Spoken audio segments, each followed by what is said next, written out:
எம்நாடு நேயர்களுக்கு வணக்கம். மூலமுதற் கடவுள் உலகம் சுத்தி வாங்க வேண்டிய பழத்தை உலகமே நீங்கதான்னு தன்னோட அம்மா அப்பாவை சுத்தி வாங்கின புத்திசாலி. புத்தகத்துல ஆரம்பிச்சு நாம செய்யும் செயல் அனைத்துக்குமே இவரோட பிள்ளையார் சுழியில தான் தொடங்கும். அழகிய ஆணை முகமும் பானை போன்ற வயிறும் தான் இவரின் தனி அடையாளம். கணபதி பப்பா மோரியான்னு சொன்னாலே உடம்பெல்லாம் புல்லரிக்கும் பெயர் கொண்டிருக்கும் நம்ம தலைவர் கணபதியோட சதுர்த்தினா சும்மாவா? விநாயகர் சிலையோடும் கொண்டைக்கடலை வாசனையோடும் தான் ஊர் மெதக்குனே சொல்லலாம். வேறு எந்த கடவுளுக்கும் இல்லாத புது வழக்கம் நம்ம தலைவருக்கு இருக்கு. விநாயகர் சதுர்த்தி கழிச்சு 3வது நாளில் விநாயகர் சிலைய கடலிலையோ ஓடுற ஆத்துலையோ குளத்திலையோ அவங்கவங்க வசதிக்கேற்ப கரைக்கிறது வழக்கம். கடவுளோட சிலைய ஏன் தண்ணில கரைக்கிறோம்னு யோசிச்சு பாத்திருக்கீங்களா? விநாயகர் சிலைய ஓடுற நீர்ல கரைக்கிறதுக்கு 2 காரணம் இருக்குன்னு சொல்லப்படுது. இந்து சமயத்தின்படி விநாயகரோட பெற்றோர் பரமசிவன், பார்வதி தேவின்னு நம்ம எல்லாருக்கும் தெரிஞ்சிருக்கும். ஒரு நாள் பார்வதி தாயார் கங்கையில குளிச்சிட்டு இருந்தாங்களாம். அப்போ மஞ்சளை வச்சு ஒரு பொம்மை செஞ்சாங்களாம். அந்த பொம்மை யானை தலையையும் மனித உருவமும் கொண்டு இருந்துச்சு.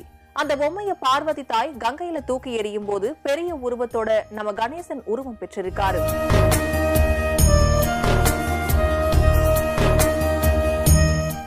பார்வதியும் கங்கையையும் பிள்ளையார மகனா ஏத்துக்கிட்டு அவரை அரவணைச்சு வளர்த்திருக்காங்க.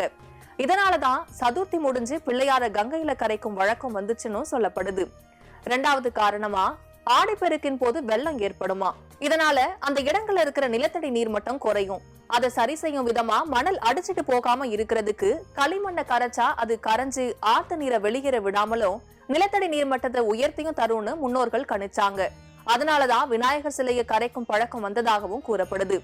ஈரமான களிமண்ணை கரைச்சா பலன் கிடைக்காததுனால அதை 3 நாள் வச்சு சிலை இறுகி போனதும் அதை கொண்டு போய் ஆறுகள்ல கரைப்பதாகவும் சொல்லப்படுது. இப்படி பல பகுதிகள்ல பல கதைகள் சொல்லப்பட்டாலும் அதுல பரவலா பேசப்படுற கதைகள்ல இதுவும் ஒண்ணு.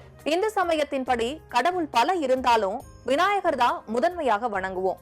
அனைவருக்கும் அன்பை தரும் ஆணை முகனாகவும், எளியோர்களுக்கு எல்லாம் தரும் கணேசனாகவும், கவலையெல்லாம் தீர்க்கும் கஜமுகனாகவும் திகழும் விநாயகர் சதுர்த்தி அன்று சுற்றமும் சூழ வாழ்த்தி மகிழ்ந்திட விநாயகனின் துணையோடும் எம்நாடு சார்பாக விநாயகர் சதுர்த்தி வாழ்த்துக்களை தெரிவித்துக் கொள்கிறோம்.